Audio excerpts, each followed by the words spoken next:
Good morning. My name is Andrea Hampton. I am with the Lehigh University Small Business Development Center. We are the home of the Lehigh Export Network, which is one of 10 regional export networks here in Pennsylvania. We're a partnership with the Office of International Business Development. And through this partnership, we provide in country assistance in 44 markets through 13 authorized trade representatives that the state contracts with abroad. Some of the things that we can assist companies with include market research, regulatory requirements, distributor searches. We can also assist with trade shows, identification, and we also help with the Global Access Program application. With that said, I will let my colleague Tony Pu from the U.S. Commercial Service introduce himself. Thank you so much, Andrea. And hello and good morning, everyone. My name is Tony Pu. I'm with the U.S. Commercial Service. We are the export promotion agency of the U.S. Department of Commerce. And so I'm based at our Philadelphia office. We cover eastern half of Pennsylvania and all of Delaware. And so our mission is to exclusively with exports. So that's to drive economic growth and to create jobs in the U.S. And then how we do that is to help you grow your international sales. Our overseas presence, so we do have a team of specialists based at the U.S. embassies and U.S. consulates in nearly 80 countries. And the commercial specialists, they have a set of portfolios, industry sectors that they cover. So they're well connected with those key players, both on the private sector side, as well as the respective, government agencies and ministries for the industries that they cover. In terms of working with us, how we can help ranges from counseling you on your export strategy, so helping you to refine your export plan, getting you the up-to-date market research, the market intelligence. One service I wanted to mention that's relevant to today's topic is our International Company Profile Service, which is a background check, a due diligence check. So that's and there's two levels of it, but that's to make sure that when you get a lead or you get a partner in the country, to make sure that they check out before you proceed. We also have business-to-business matchmaking services, and then commercial diplomacy if you are bidding on foreign government procurements. So we work hand in hand with Andrea and her team at Lehigh SBDC. So feel free to ping Andrea or myself, and we can get you to the right resources. I'm going to pop in the chat after this our website, some of our key resources in my email. And that's it. So thank you again, everyone. And again, thanks, Andrea. And back to you. Thank you, Tony. So today, talking about the top 3 OFAC mistakes even experienced exporters make, we have Deanna Clark. Deanna is the founder of the Clark Esposito law firm with nearly 18 years of legal experience in the areas of U.S. Customs law and imports, OFAC and BIS in relation to exports and logistics matters, and FDA, TTB, and DEA law in relation to vapor, tobacco, and hemp products compliance. She's also the author of the book, A Practical Guide to Fashion Law and Compliance, and the former president of the Organization of Women in International Trade, New York, and an advisory board member to the Urban Academy School for Global Commerce in Harlem, New York City. Prior to starting her own law firm, Deanna headed up the Global Trade Compliance Regulatory Division of a New York City-based 3PL and worked at a well-respected international trade law firm. Deanna and her team help clients streamline their global business operations. They represent clients, both foreign and domestic, on matters from implementing operational solutions to the resolution of imminent problems. In her free time, Deanna enjoys bird watching, taking walks, and spending time at the beach. Deanna, it's all yours. Okay, thank you, Andrea. Thanks everyone for joining. Tony made a good point about, them being a good resource. Obviously, the SBDC is a great resource as well. And before I get into the presentation, I wanted to talk a little bit about the importance of doing your background check, these intelligence reports that Tony talked about, because I'll give you an example. Oftentimes exporters, even the largest, even the most experienced, simply don't have in place the checks that they need to. And I've mentioned that because, to the extent we have smaller exporters on the line, I want you to understand you can do some of these basic things. I'm going to tell you how to do that right now. But coming to what Tony's, was talking about, I recall being called in to help with a case where a company, they were based in Europe, and they were involved in distribution. And so what they did was they would set up warehouses around the world so that this product that needed to be distributed could be close by regionally, so that when a part needed to be sent out, it could be sent out within a reasonable amount of time to its final destination. And at one point, this company decided, you know what, let's bring all of our inventory back to our home country. And the problem they came across, and in particular, we were dealing with, it was Nigeria. The problem that they came across is that they had $1.2 million worth of goods in a warehouse, and they did not know that anything that you import, anything that came into Nigeria, in their case, they exported it, but anything that had been imported into Nigeria could not be exported. And so they couldn't get their goods out. They had to find either secondary markets. Some of it got scrapped. So they were able to pull a little bit of money out of this $1.2 million investment, which they had always expected to be able to bring home. And so, really doing your legwork, if you will, in advance can help you save a lot of money. And certainly these resources are terrific. So, anything that comes up, I want you to understand, start there. To the extent you need further assistance, they've got partners who they work with, and they can point you in that direction. So again, I'm Deanna Clark, Clark Esposito Law Firm. We are a New York City-based law firm where we help growing companies who import and export comply with government regulations. And working with importers and exporters, we have these two very different, really three when we include OFAC, OFAC, BIS, and then US Customs on the import side. And we're able to take a full look at global transactions, because sometimes something will be imported, an importer wants to turn around and export it. We have today this presentation, the top 3 OFAC mistakes, so the Office of Foreign Assets Control mistakes even experienced exporters can make. And OFAC comes out of the US Department of Treasury. Okay, so when we're looking at what OFAC is governing, OFAC is looking really at issues involving where something is going to, so a destination, who is it going to, whether a person or an entity, including banks. There's a lot of OFAC related activity and compliance as they relate to financial institutions. So it's not just companies like you who are sending things, whether physical commodities, or maybe you're exporting something electronically, whether software or blueprints or something else that is digital. They also then are looking at how is this thing going to be used? Something like encryption software, perfectly legitimate in some countries. Maybe in other countries, it's ending up in hands that the US government doesn't want them ending up in. So, this is the agency we're dealing with today. Last week, if any of you joined us, I was speaking related to the Bureau of Industry and Security, also related to exports. And for those of you who didn't get a copy of that, you can request a copy from Andrea, and she can provide you with a copy of last week's presentation. All right. So in today's presentation, what you'll discover are what these top 3 OFAC mistakes are. You're going to learn how to navigate avoiding these OFAC mistakes. And we're going to take a look at some real examples of these mistakes and the potential civil liability for making them. In terms of why should you even care? Well, here's why. The penalties are no joke, that's why. So civil penalties, you're looking at $250,000 or twice the value of each non-compliant transaction. So, but fortunately, they cap it to just $1,075,000 per violation. And understand, companies can go for years and not be aware of any wrongdoing. And a company could also simply be selling one unit, maybe one unit, a machine, is 350,000. Okay, but how many of those shipments did they have?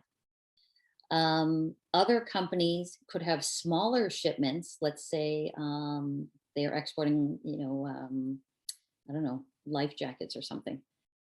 They may have several transactions. And so, it's important when you're thinking about how many transactions am I dealing with in my own business? This is the question that you should be asking yourself. You want to make sense of, okay, where is my risk, right? So those are the civil penalties, but of course you also have the criminal side. And normally when you're involved in business, you don't think, oh, I could go to jail because of something I'm doing in my business. But as you'll hear from me explain further into the presentation, there are reasons why criminal liability would be triggered. And when that is the case, criminal penalties run between $50,000 and $10 million per fine. And of course, you can face jail time, with a minimum amount of time being 10 years and then up to 30 years in prison. So it really is, something you want to pay attention to. And understand, even where there may be, an allegation by OFAC that you've engaged in some wrongdoing, there are what's called mitigating factors, which can work in your favor.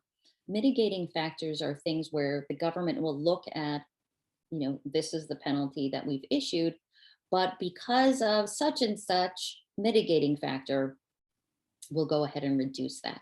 So an example of a mitigating factor, believe it or not, is simply cooperation with the agency. Another mitigating factor is that you actually have an OFAC compliance program in place. So if they're able to see, and they're able to see because you have it written down, you have it documented, that you have made a good faith effort to try and figure out OFAC laws, how to comply with them as they relate to your business. So it can't be some out of the box, kind of a thing. But if it's tailored to your business and they're able to see that you've been trying to comply, that counts in your favor also. Okay, and there are other mitigating factors. But today I'm here to talk about the top 3 OFAC mistakes that even experienced exporters make. So let's move into mistake number 1. Mistake number 1 is not checking recent changes to sanctions. Okay, now we have this OFAC sanctions list search. And one of the things that they regularly update is called their specially designated nationals and blocked persons list, the SDN list. Remember, I was just saying how OFAC is looking at 3 things primarily: your end user, so this would include these people here, your end use, and the destination. Okay, now there may be hundreds of new designations or list updates at a time. And you also have to appreciate that, sanctions can come out of nowhere. So the law is one way one day, the law is a different way another day. And it's just the nature of the beast. So in this case, let me see if I can make my screen a little bit bigger here. I can show you this. I don't know if I can, here we go. Okay, so OFAC has this sanctions list search function.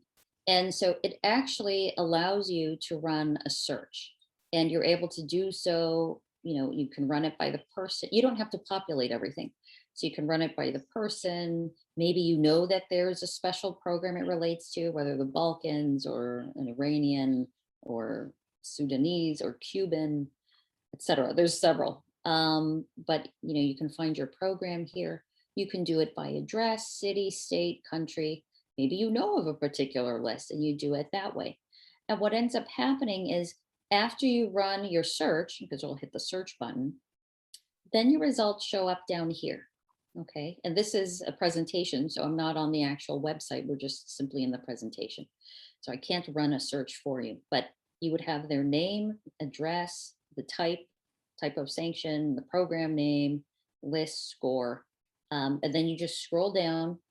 And what you're trying to do is you're trying to see, hey, is there, somebody on the other side of my transaction that I can or shouldn't or know, or they're prohibited, that I shouldn't be working with. And even where it's the case that something is similar or a close name, you want to go ahead, or address, you want to go ahead and do some further due diligence to understand, who are you really? And then, okay, let me see if I can really do something with you. All right. Because it's could be the case that you can, but they're on this list. It may be the case that you absolutely cannot, because they are on this list.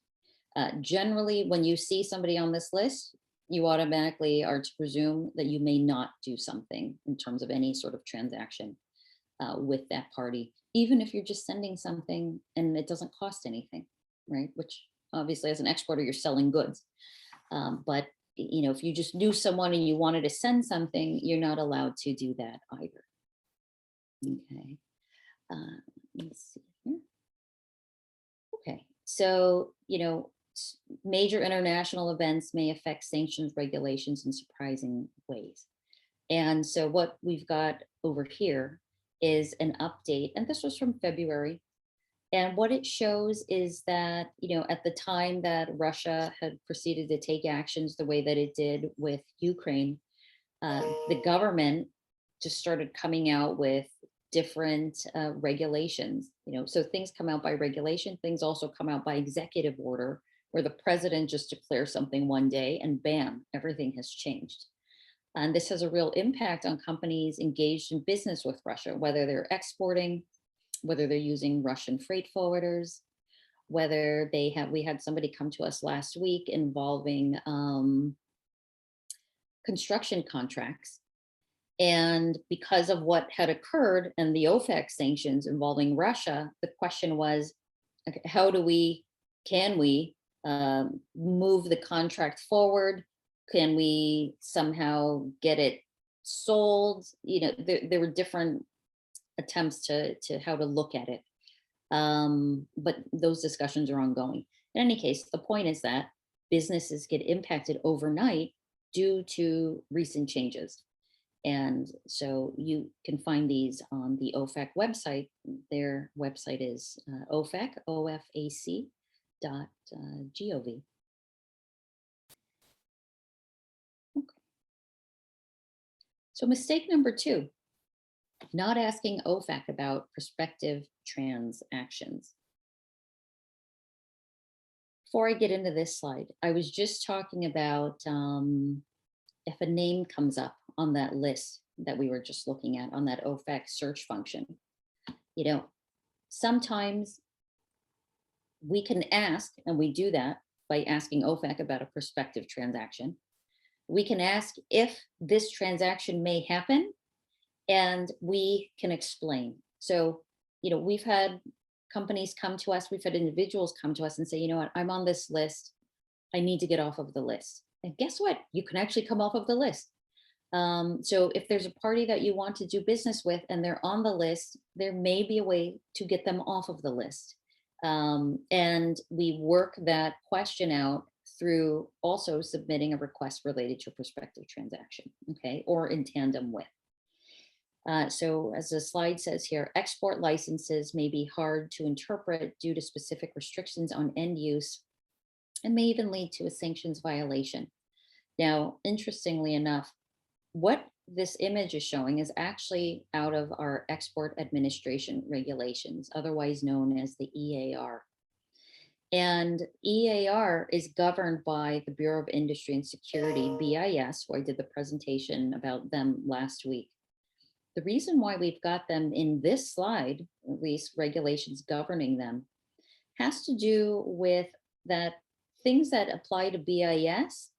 If there's a license required for BIS, there's a good chance OFAC is also requiring a license. What kind of license? That's to be determined. But if you find you've got an export, the ECCN here, 6A005, lasers, components, etc., and we can see the license requirements down below. If there's a reason, you want to say, okay, let's also look into OFAC. And if you find that there may be something, we're not quite sure, you want to go ahead and ask OFAC, can we even do this transaction? Okay.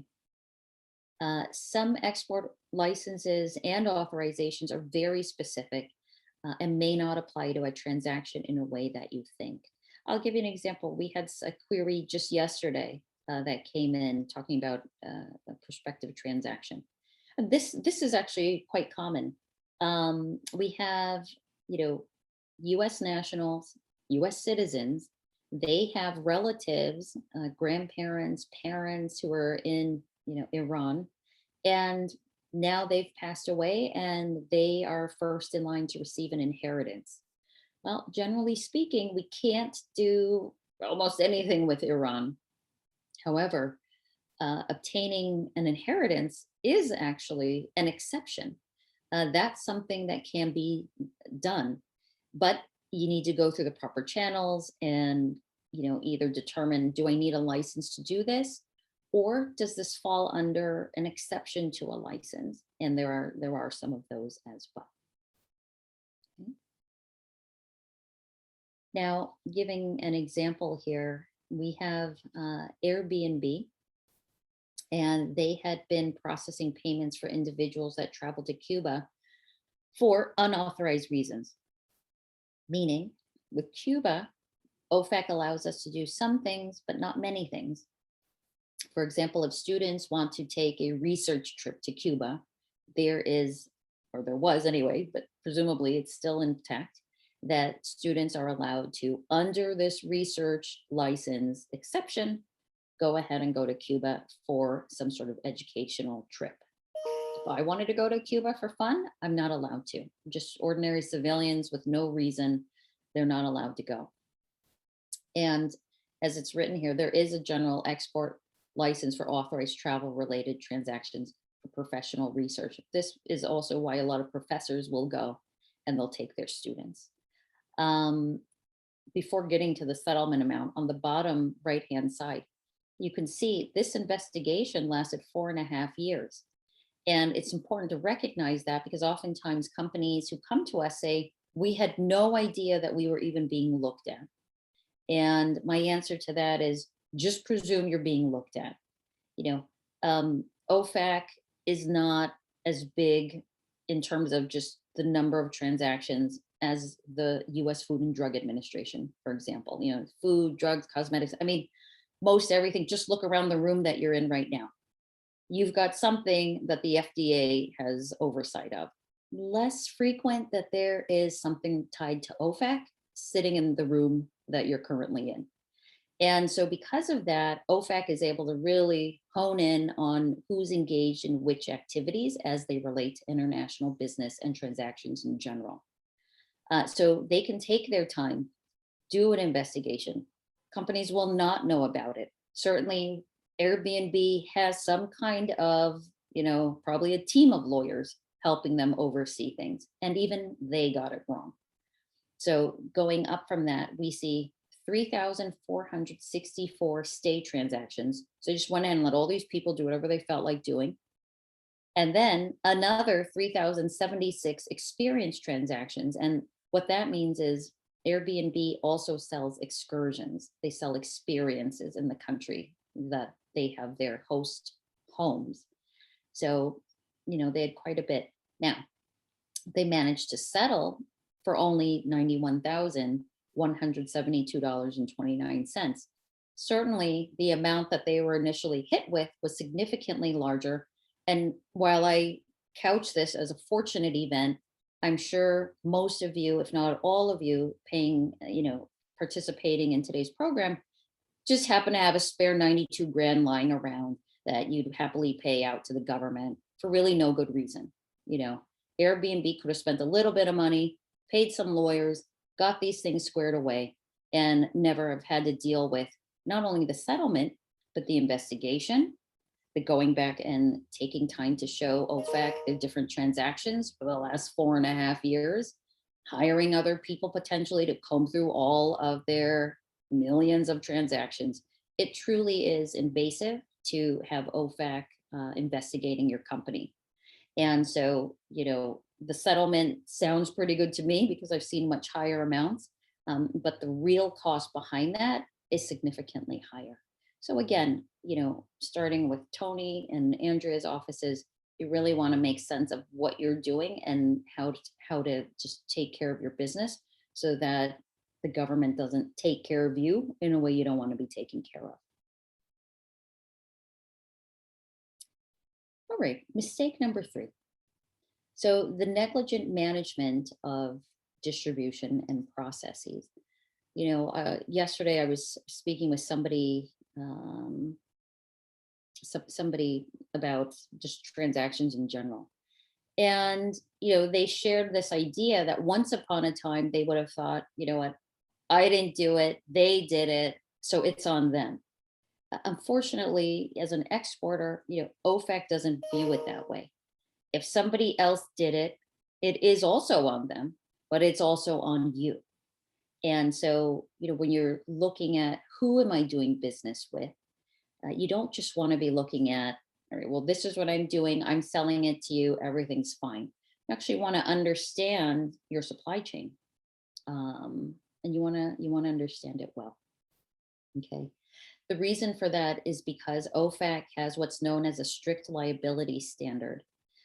It's for sanctions violations, and it means that if your export transaction violates a sanctions program, regardless of your direct involvement, that you'll be held liable for penalties. So liable for, that means they can accuse you and they'll say, we want this much from you because you violated XYZ. Before continuing, I want to mention, when you discover that something has gone wrong, you actually have an ability to go to OFAC and tell them, hey, we discovered this problem. You can do it once, you can do it, sort of let them know and then come back with the full story, or you can just come with the full story.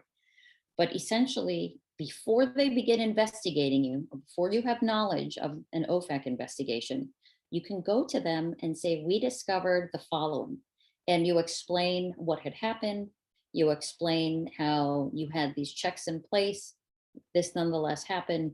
We're going to pull and send you a list of every transaction that we can find so that you can have the full picture, and you go from there. The reason why you want to go ahead and do that, okay, is because you avoid even higher penalties. What they do is they give some lenience to those who are good, in good faith, good actors in the trade community. They'll give you a break if you have come forward and said, oh, we discovered this major problem. What is a major problem?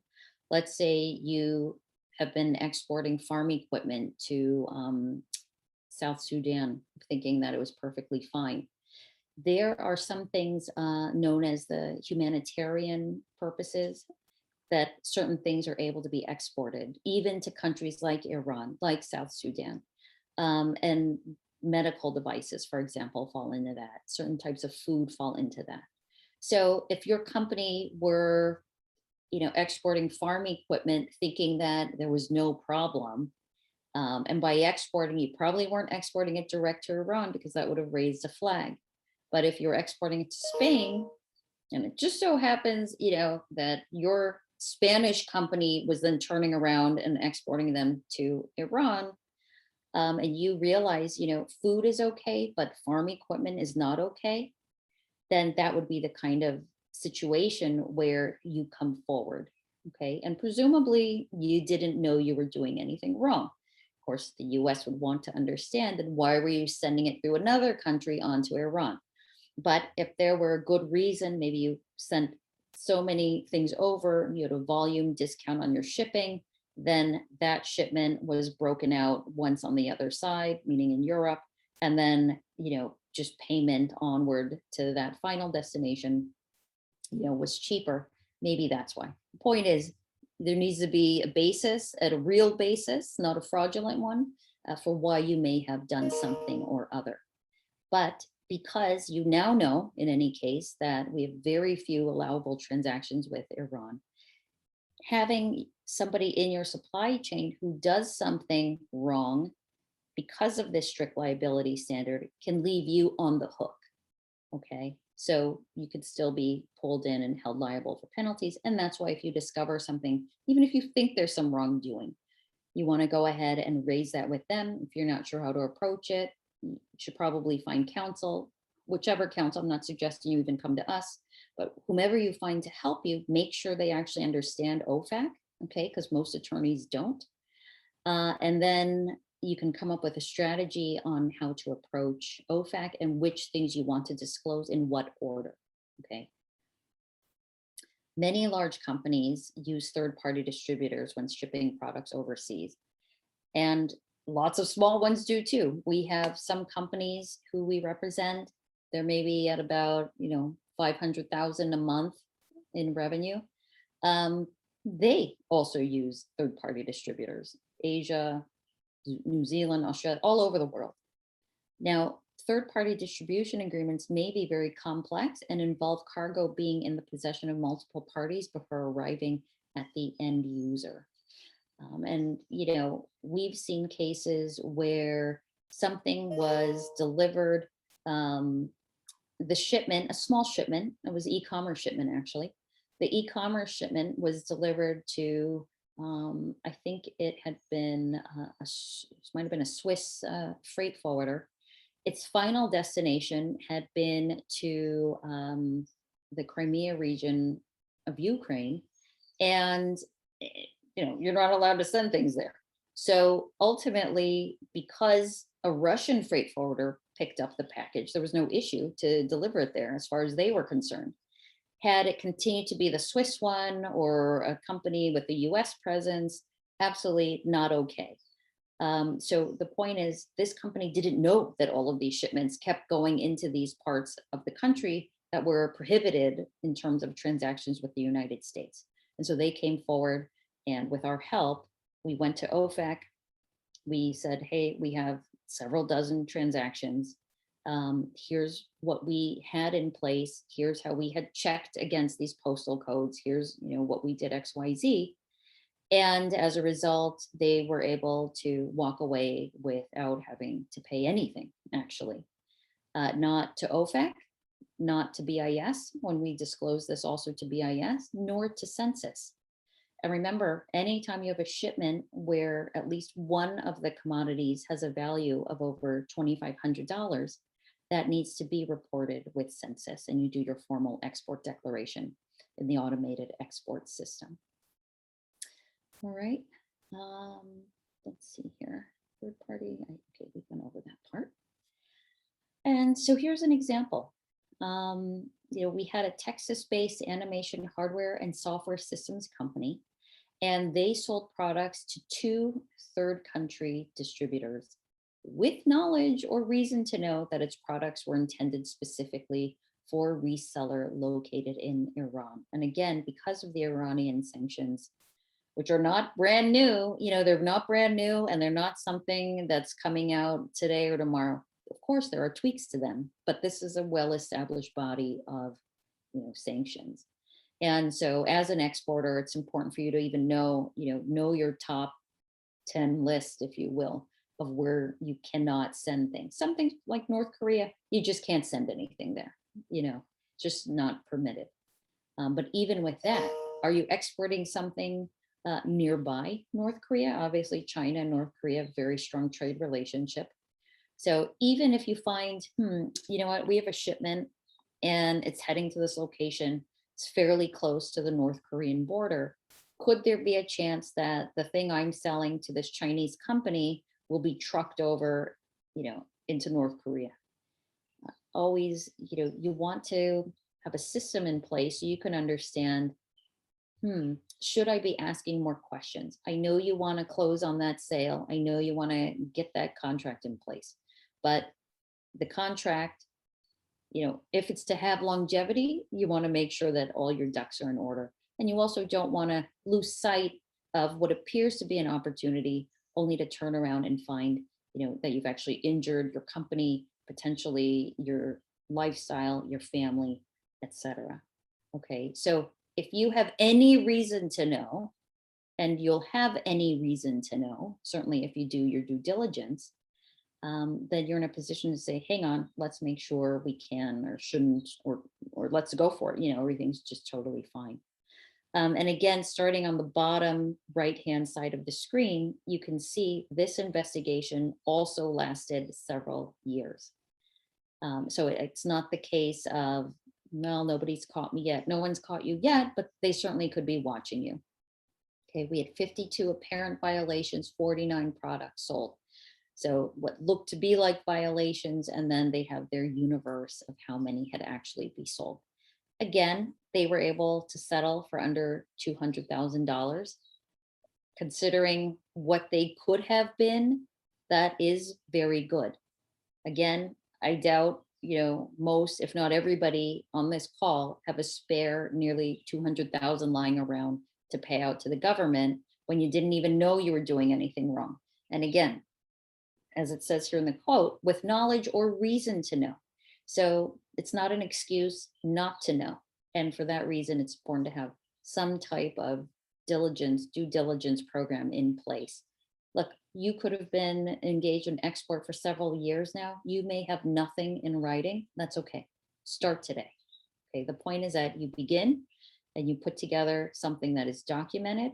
And then you're able to say, okay, here's what we're looking at in terms of OFAC compliance. Here's what we're trying to do. All right. So wrapping this up, I wanted to just point out some of the resources that our law firm has. So we're the Clark Esposito law firm. And actually what I'll do is we have our YouTube channel that I want to first show you. We have on here several videos. Home, I've got us on the videos, but we do have playlist channels and a little bit about us. And what you'll find in here is that we have several things related to sanctions, related as well to customs, related to exporting. And you'll find some of our videos from even a couple of years ago have to do with OFAC. We have some here going through an OFAC investigation alone, deemed exports. I talked about if you're exporting software or something digital. We have things related to EAR controls and classifications. I mentioned those are our export administration regulations. Understanding ECCNs, how do they work? What are OFAC sanctions? What is OFAC and what does it do? This is one of our more popular ones, nearly 6,000 views. So, we've got a wealth of information here for those of you who want to continue your learning. And on our website, we have our free resources tab here at the end. And so we've got several handouts. The handouts are accessible through the different practice areas. You just press here, access handouts, and that would bring you to our exports, OFAC, and BIS section. We also have our legal guides, and our legal guides are a series of articles.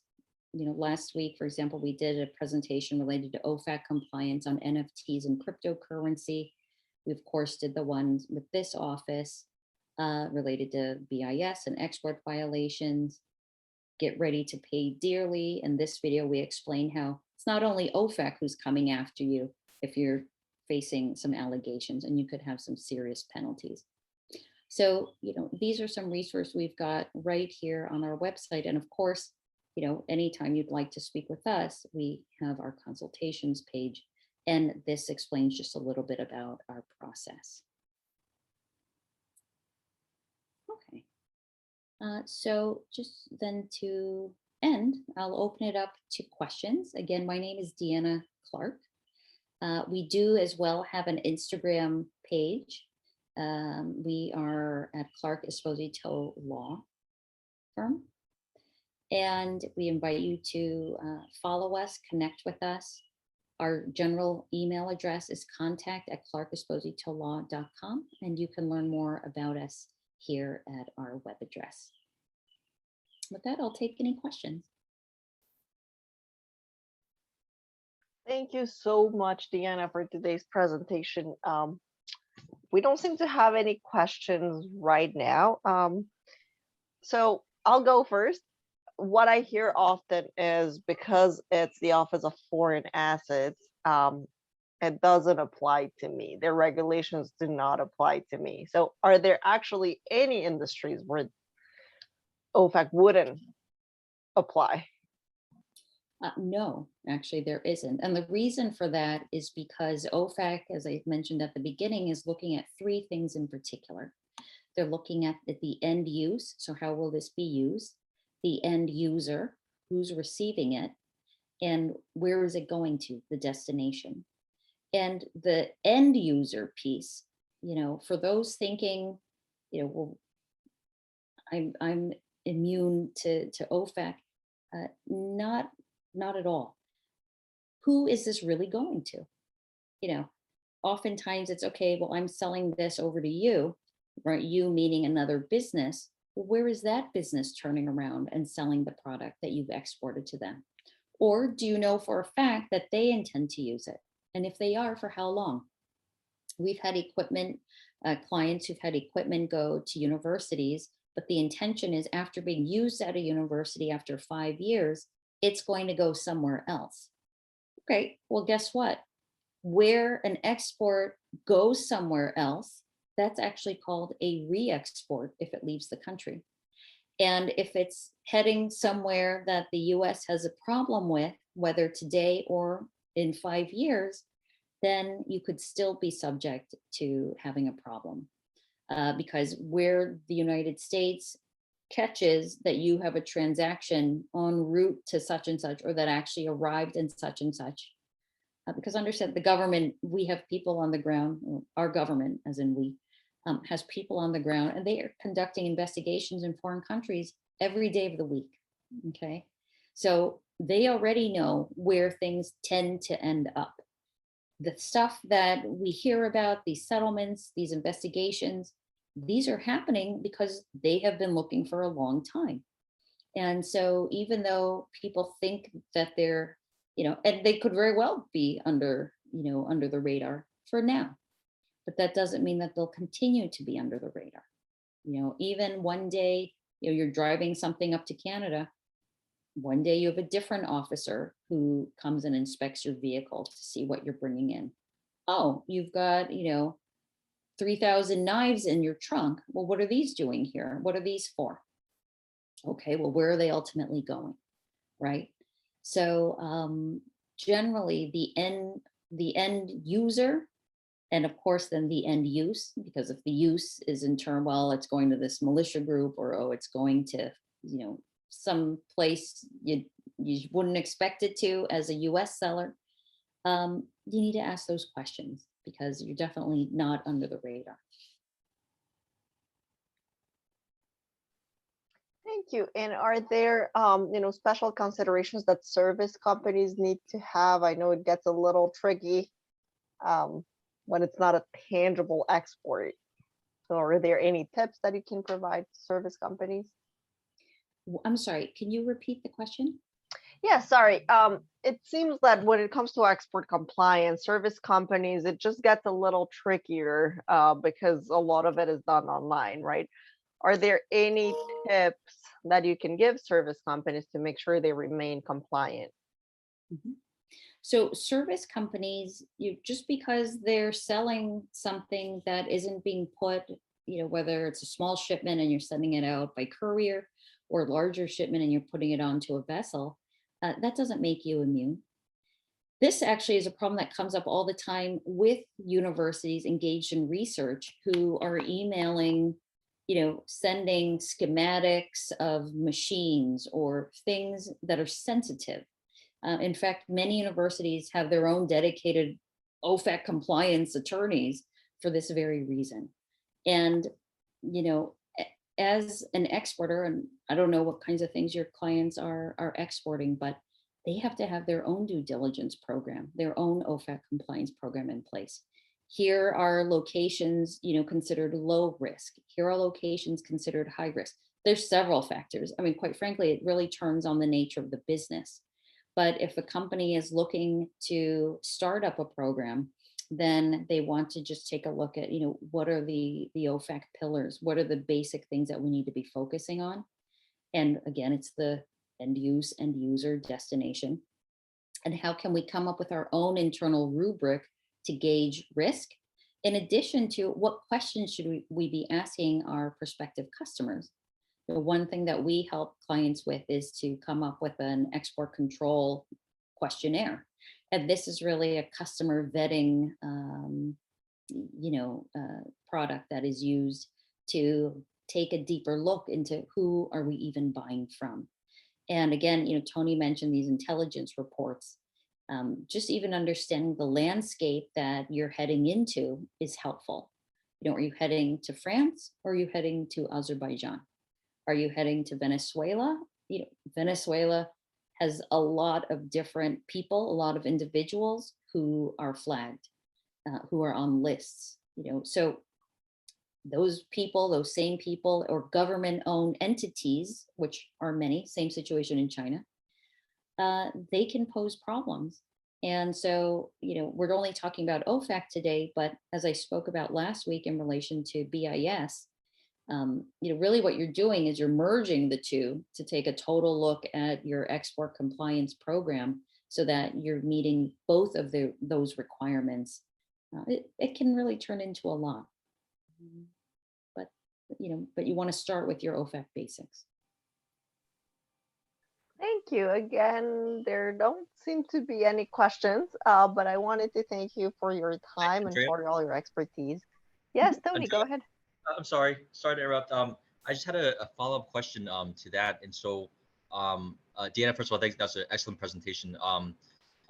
When a business is looking into, you're saying who is buying the product. I know that companies will look at OFAC's, what do you call it, the 50% rule.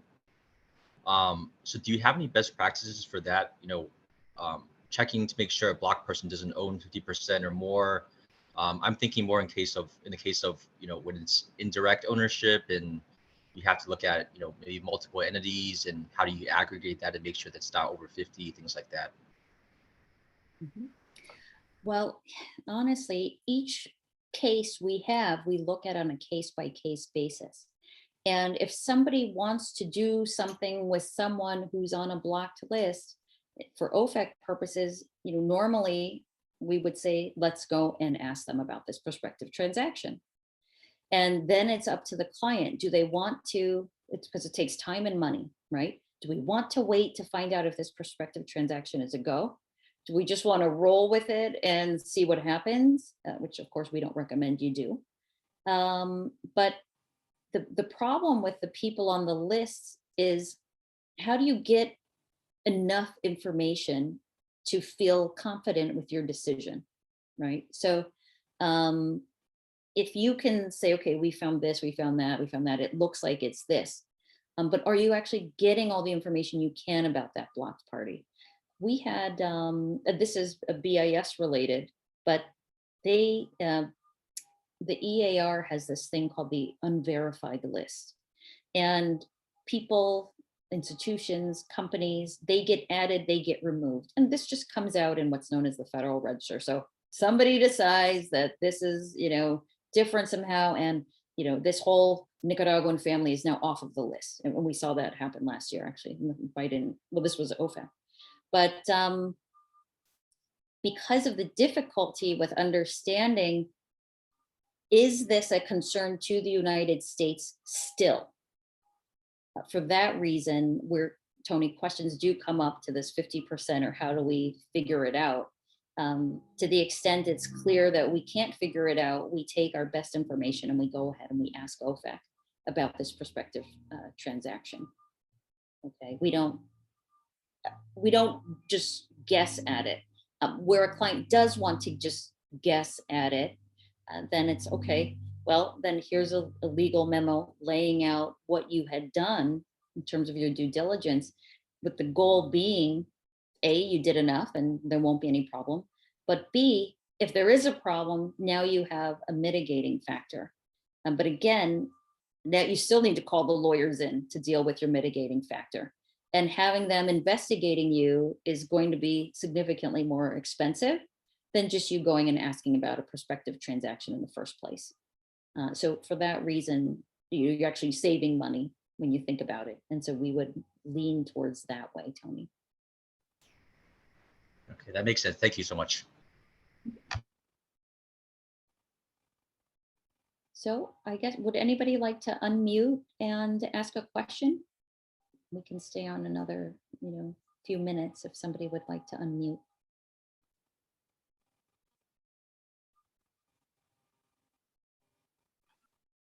While we wait to see if anyone has any last minute questions, I just again wanted to thank you, Deanna, for your time and your expertise. And I wanted to thank Tony for making this possible today. Likewise. Well, thank you to you both, and thanks everybody for joining us today. You're welcome to sign up for our newsletter on our website. If you go to our website, clarkespositolawfirm.com, you'll have a thing pop up, and you are welcome to add yourself to our newsletter. And we're always putting out more information related to OFAC and our other practice areas. We'd be happy to have you join us. Okay. Thank you, everybody. Thank you. Have a great day. I am going to go ahead and end the webinar now. If you do have any follow-up questions, please feel free to email me and keep an eye out for the recording of today's presentation. Thank you. Wonderful. Thank you. Bye-bye. Bye.